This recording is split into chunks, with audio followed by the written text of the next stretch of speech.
Hey guys, what's poppin'? Welcome back to another YouTube video. I have been slacking, but guess what? We got DC back. So that means that I feel like I should be excused for some of that. I feel like that excuses some of it. DC, say what's poppin', man. Yo, yo, yo! Oh, brother, this guy stinks! We're going to be talking about Namek Saga Goku versus Saitama. Now, I know this is going to be a lot of people are going to view this video and be like, the answer's obvious. And if you guys say anything, Goku wins! I'm not asking for you guys to necessarily believe us. I'm not asking for you guys to believe any kind of scaling. Just lend us an ear, come in it with an open mind. Humor us. Yeah, humor us. Please, humor us. So we are going to go right into it. So the first thing that I wanted to talk about is actually Raditz. So what a lot of people will usually do is they'll start Goku scaling by this. They'll be like, okay, so in the anime, Raditz is stated to be faster than Light by Piccolo by dodging the special beam cannon. So I have a couple of problems with this. So my first one is that it's not canon, right? The Dragon Ball manga has no reference of this. It has no reference of Piccolo saying he's faster than light. It has no reference of special beam cannon being light speed. It has nothing of the sorts at all. So Raditz dodging it would just be instead of an FTL feat, it's like a nothing feat, right? Because you can't really derive any scaling from it. The fact that that's there, we don't there's not much that we could really do with it. It isn't in the canon. It isn't in the source material. If you want to make a differentiation, be like, oh, I'm scaling anime Goku, then I guess you can do that. Whatever, but we'd like to try to scale the canon versions of them. So we're scaling canon Goku, so that feat does not really apply to him. The other thing that I wanted to talk about too is that even if we assume that Piccolo's special beam cannon is light speed, dodging something light speed doesn't make you faster than light. Because if you actually look at the panel, Raditz dodges it from a pretty he starts to dodge from a pretty far distance away, and it grazes his shoulder. So even if special beam cannon is just somehow light speed, Raditz wouldn't be faster than it. That would I didn't ask DC to do the calc, but I doubt that's anything higher than Rel. Again, that's assuming that it is light speed, which it's not stated to be in the source material. So right there, people are gonna people probably cursed at me at least 3 times. So yeah, that's that. Now that we've talked about a little bit in the Saiyan saga, we need to kind of mention what's been going on in terms of their speed and how they would end up scaling there. The very popular feat that we're going to be talking about here is from Snake Way or Snake Road, whatever the type of sentence that it was made for you. I've seen a lot of different things, but whatever. When we're talking about Snake Road, when Goku goes there, right, it takes him 6 months. It takes him 6 months to get there, and that is unironically a subsonic feat. He slept. We saw him sleep. He drove part of the way there too. So yeah, not a feat that we use. But on the way back is where it becomes very impressive because he came back in a day. It was supposed to take 2 days, and it was said by King Kai to be 2 days, but Goku said, fuck that, and then did it in 1 day. And once we calc that out, because it's stated to be 1,000,000 kilometers, or the legend says that it's 1,000,000 kilometers, we can get Mach 33, which is high hypersonic. So the basis for Saiyan Saga is kind of crazy. It's kind of crazy. Goku at this, just got finished, coming back, he is high hypersonic. And I think that that's pretty cool.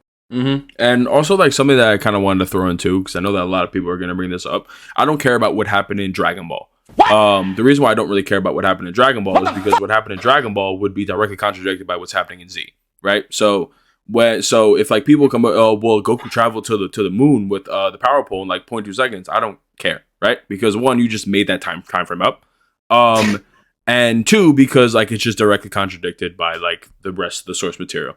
So yeah.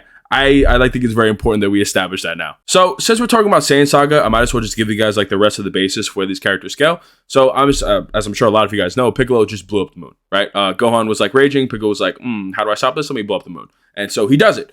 So right there, we just have moon level Piccolo. That's a pretty impressive feat. Something that I wanted to talk about too. People will try to get a speed free from that. There's not really much to get from that, again, unless if you're using the anime, but then you would have to use the anime versions, right? Because the anime, I think that we've established, is sometimes not really canon to the actual source. So if you guys are doing, that, then feel free. I don't care. But when it comes to the manga, there is nothing that really indicates a time frame. They don't give us a time frame. We can't really derive a time frame without just lying, right? So, we can't say, oh, 3 seconds, 5 seconds, 2 seconds, 1 second. We actually have no idea. Because if I say 10 seconds, that's equally as valid as you saying 0.1 seconds, right? Because we have no fucking clue. But that is a very impressive AP feat, and what actually gives that validity is the fact that Nappa has a super casual moon level feat too when he lands on Earth with Vegeta and he just flips his fingers up and then he like destroys an entire town. But the most impressive part of that feat is that it creates this massive earthquake. So DC actually calced it. I'm sure he's going to put the calc up on the screen. And he actually got moon level for that. So that adds consistency as to where these characters scale. So the next thing that we need to talk about, especially when it comes to AP, is Vegeta. So Vegeta is fighting Goku. He's using Kaioken times, what, like 2 or 3 at the time? I don't know. People are going to crucify me. They'll be like, what do you watch Dragon Ball? Yes, I do. Shut up. So basically what ends up happening is that they end up getting into a beam struggle. Vegeta is using the Gallic Gun. Goku's using the Kamehameha. And Vegeta's just pretty much like, yeah, I'm just going to like blow this planet like smithereens. So like that is very consistent. Planetary Vegeta is very consistent because Nappa being moon level and a weaker Piccolo being moon level, that just like gives validity to this because Vegeta outscales him by a pretty drastic margin. Vegeta at that time had a power level of 18,000, I believe. Someone correct me if I'm wrong. So him being drastically more powerful than these characters is pretty good basis for having Vegeta at planetary. As a quick little editor's note, real quick, I just wanted to let you guys know for a second. Another thing that like kind of adds consistency to this whole like planetary thing for like Vegeta is that we know that Earth and like Namek are both stated to be very small planets. In the start of the Android saga, once Frieza and his dad come in, they're just like, Earth is like small, like this shit's like kind of like unimpressive, and we know this. So being planetary in Dragon Ball just kind of seems to be consistent for Vegeta at least, because other planets in the galaxy are just a lot bigger. So this standard of Earth being like a planetary thing just kind of makes sense, and why it wouldn't really upscale that much more, because it's just a smaller planet. It's unimpressive. It seemed to be as an unimpressive feat. So it's not too crazy to say it at that time. That's just what I wanted to add. So, okay, now we need to talk about power levels, because when it comes to scaling Dragon Ball, this is the most used error that I have seen when it comes to scaling these characters. I'm not saying that like using power levels are inherently bad. I'm not saying that if you use power levels, you are wrong, but I am kind of saying that. Now, before I go, this is like no hate to any content creators who do scale using power levels, because I made that mistake as well. So like, I don't have any hate for that. It's all good. But so basically what like a lot of people would like do is they'll take the basis for a planetary character like Vegeta, and they'll say, okay, Vegeta's power level is 18,000. Now, if we multiply that by 2, we get a second planet, and then they use the made up tier multiplanetary, right? So that is not the way that this works. So I want to kind of explain something to you guys. We go back to when Raditz is fighting Piccolo and Goku. We see that their power level is a difference of roughly 1,000, right? When Goku takes off his weighted clothes, his power level is, I believe, 416. When Piccolo takes off his weighted clothes, his power level is 408. Raditz, I believe, had, 1,200, 1,500, something like that. So it's a little bit over 1,000, okay? Now, we see that a power level difference of over 1,000 would lead to perception blitzes, right? Piccolo gets perception blitzed by Raditz, with that power level being only over 1,000 of what his power level is. Piccolo is so confused. He's like, I saw him charging from the front, but this guy hit me from the back. What do you mean by that? Piccolo is so confused. He's like, I saw him charging from the front, but this guy hit me from the back. Back to your regularly scheduled program. You get like perception blitz levels of difference with just like an increase of 1,000. Now, where that starts to cause inconsistencies is we see in Namek, right? Goku as a Super Saiyan has a power level of 150 million. Frieza right here in this data book that DC is going to pull up has a power level of 120 million. Now, as I'm sure you guys can know, 30 million is larger than 1,000, right? So Frieza is like lacking in terms of power level by over 30 million, or well, exactly 30 million, but yet we're not seeing the difference that was displayed with a power level difference of 1,000 when it comes to Piccolo versus Raditz. Now, why aren't we seeing that? Why aren't we seeing Goku just perception blitz Frieza every single time they interact? Now, the reason is because we need to stop looking at power levels like this. Now, I'm sure you guys all know the famous Vegeta statement where he goes, naturally, if our power levels increase, so will our speed and so will our might, whatever, right? The problem with this is that I think that people are looking at it as a 1-to-1 increase, right? Your power level goes up 1, and then your speed goes up 1. Your power level goes up another 1, your speed goes up another 1. Now, while I do agree that that's what it appears to be the first time, I believe when it comes to power levels, there's a little bit of a soft cap. So now, what do I mean by a soft cap? Have you guys ever played like Destiny? So Destiny is like a game where you just like level up, right? And then once you're like within 20 points of like the max level, it becomes really hard for you to get that statistical boost that you were just getting previously, like every single game with like drops, right?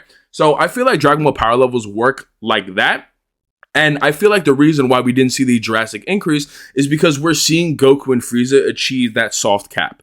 Now, why is that important? It's important because we just can't like start adding power levels and saying, oh, this definitely scales this character here, and this definitely scales this character there, because there's inconsistencies. So I know that a lot of people will say, well, Vegeta was planetary, so that means that Goku with a power level of 150 million has to be Galaxy. You guys have to stop doing that. Do you guys want to know why Namek Saga Goku was in Galaxy? Because full power Cell was solar. But we're getting a little bit ahead of ourselves here. Basically, what I am trying to say is that you can't scale off the power levels. The power levels are shown to have a soft cap. They're shown to have a hard cap. So basically, the more powerful and the bigger gap that that you need to have from your opponent to have perception blitzes and have this like super like outscaling, the gap needs to be much bigger. And that's what I believe the Raditz fight shows us. That's what I believe the Namek fight shows us too. Now that he's mentioned the Namek saga, we can talk about Goku when he first shows up. So we know that Goku, it took him 6 days to get to Namek. Inside of there, he was working in a bunch of different gravities, right? And when he was training, he got very strong. He got very, very strong. We saw a massive increase, right? So as soon as Goku lands on the planet, we can see the Ginyu Force just looking off, right? And you can see him looking off in the distance. We see Raccoon looking out there. We see Birder off in the distance. And Goku just like literally flies at them and flies past them and literally perception blitzes Raccoon. And everybody else was just like, what the fuck? Like, what's happening? Like, this guy's super fast. Like, Birder said to be like one of like the fastest in the universe. And like, that's crazy. And now we see Goku that's just like perception blitz them. And once we like account for like the distances that Goku was away, the best that we possibly can, we can see that this feat was Mach 142. So we got an increase from Mach 33 to Mach 142. Crazy. Absolutely crazy. Goku's power level was nuts when he came here. And we saw that he was just releasing it in spurts, so we didn't actually get his full power level until he was fighting Ginyu himself, which it would go up to like 180,000 in his base form while releasing. And at one point, we actually get like a scan that says that like it was like Bird is like the fastest in the universe, and then Goku's just like, well, I guess he's the second fastest now because he's just like perception blitzing them. So we get the increase from Mach 33 to Mach 142, giving us a very nice, massively hypersonic at the beginning of Namek Saga. All right, now that we talked about the speed at the beginning of Namek Saga, we can talk a little bit about the AP that Namek Saga would get to. We don't really have too much quantifiable at the terms of the beginning of the Namek Saga like we do from the feat from Goku, but we're going to talk about this a little bit. Base form Frieza has a power level of 530,000, capable of overcoming the gravitational binding energy of planet Vegeta. We saw he did this very casually, just like literally put a disc up in his hands and threw it at the planet and destroyed it. Now, this is very impressive because we know that planet Vegeta is a bigger planet. We can see it actually compared to the Earth in size, as well as once we get a like relative mass for it based off of the larger planets in our solar system, it's just a lot more mass as well. So overcoming the gravitational binding energy of this planet is actually large planetary.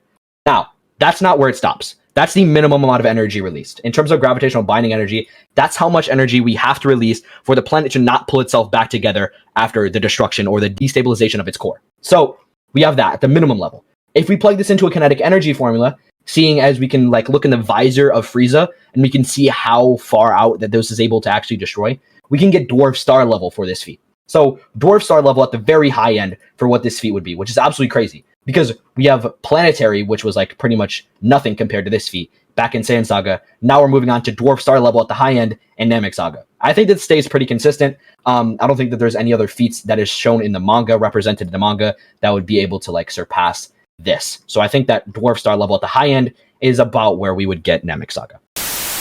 Okay, so now we're going to talk about the Namek Saga speed scaling, where DC left us off. We were in massively hypersonic, I believe, right? DC, correct me if I'm wrong. I'm pretty sure it's massively hypersonic. Yep. And so we are now going to go into fast and light territory. This is where Dragon Ball is going to hit the FTL ranges, and they're going to go a lot higher than that. So we need to talk about what happened when Frieza was terrorizing Piccolo and Gohan and Krillin and poor little Dende, man. Poor little Dende, he was so cute. And Vegeta as well. So as you guys know, Goku was incapacitated after the entire Captain Ginyu thing. And then he gets out of his pod. Goku's healed right when everyone is just getting absolutely messed up. And then he drops right into the battlefield. It's seemingly instant, but we were actually able to derive a time frame from that. Now, what's most important is we need to get like how far Goku traveled. The way that we were able to do that is because on the back of volume 10, there is actually something telling us that Goku like traveled like pretty much like the other side of the planet. DC actually did this calc, and he assumed that Namek and Earth were around the same size, which I believe to be like very justified. The reason is because Namek and Earth seem to be placed in the same tier when it comes to planetary sizes, right? They are both referred to as small planets versus like planet Vegeta, which is referred to as a larger planet. So they are at least in like the same tier. So I think that is justified using them. So now we just had to like derive our time frame.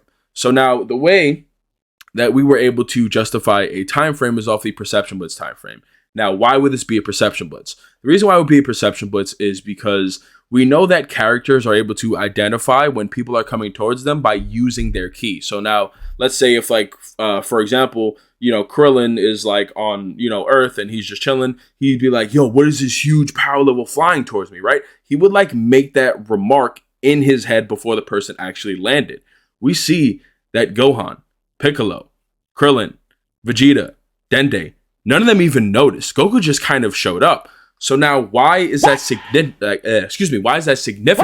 It's significant because your ki is actually above what your actual perception is. Now, how do we know this? And it's because of Gohan. Gohan, if you guys remember when he was fighting the Cybermen, when the Cybermen was fighting Yamcha, he was like, guys, how are you guys keeping up with them? He's like, I can't see them. And then Piccolo's like, yo, stupid, use your ki. Sense with your ki. When you're sensing with your ki, you should be able to see them just fine. So now they're obviously using their ki to like sense. They're like obviously maximum on guard because Frieza's standing in front of them and he's mowing them down one by one. And they didn't sense Goku coming at all. That would mean that Goku would have to be at least going above their perception. And that's where we get the perception with time frame. Now, what is that feat actually come to? On the high end for base Goku, that would get him 3.2 times fast and light, which is really impressive. But we're going to take it a step further because we have Super Saiyan and we have an actual multiplier for that, which is 50 times. Which then brings this feat up on the high end to 163 times fast and light. That is massively fast and light. That's kind of insane. Okay, so we're going to give a little bit of a summary just so everybody's on the same page. When it comes to Namek Saga, we have that large planetary feat, which is done by Frieza. That is the bare minimum when you use kinetic energy for that. And we actually get like a little bit of a clearer image on what actually happens when it comes to the Broly movie, which is canon, by the way. And if you use kinetic energy, you can get that all the way up to Dwarf Star. Dwarf Star is pretty impressive. But it's also important to note that that's like a little bit of like a high ball, but it's fine. And then obviously, as you guys know, Goku would scale to his own feat, which is he was able to perception blitz everybody there. And that was a massively fast and light feat. So to wrap things up, Goku in the Namek Saga should be Dwarf Star and massively fast and light. Okay, so now we're on to One Punch Man scaling. And we're going to talk about Saitama, the Cape Baldy, the handsome bald man. I don't know what else to call him. So we're going to talk about his speed scaling. Now, his speed scaling, as I'm sure a lot of you guys know, because I have gone over it in my last video when I was talking about Naruto. So what was before, we used favors calc, so it was like a little bit over like 100 times the speed of light, or like a decent bit over the 100 times of the speed of light. DC redid it. So if you guys basically want like a outline on like how this feat works, basically Platinum and Monster Garo, and also Flashy Flash, but Flashy Flash kind of gets kicked out of the feat because he's too slow to keep up with them. But basically Platinum and Monster Garo, they end up like creating these like a lot of lines, and it's like to represent how fast they are like going. Now what's really nice about this is at the bottom of the page they give us a time frame. If you guys notice, this thing should be up on the screen right now. There's a lot of lines, right? So now for the purpose of DC not wanting to murder himself, DC, when he did the first time, he didn't do every single line, or he didn't do like as many as he did for when he recalced it. So he recalced it. He was able to measure more lines. He got more lines, and because of that, he got more distance traveled in that certain time frame, which equals better speed feat. Now, this DC, correct me if I'm wrong, Ed, this is what, like a little bit over 300 times the speed of light, or something like that. 311 individually. Holy shit! Okay, so we got 311 times the speed of light.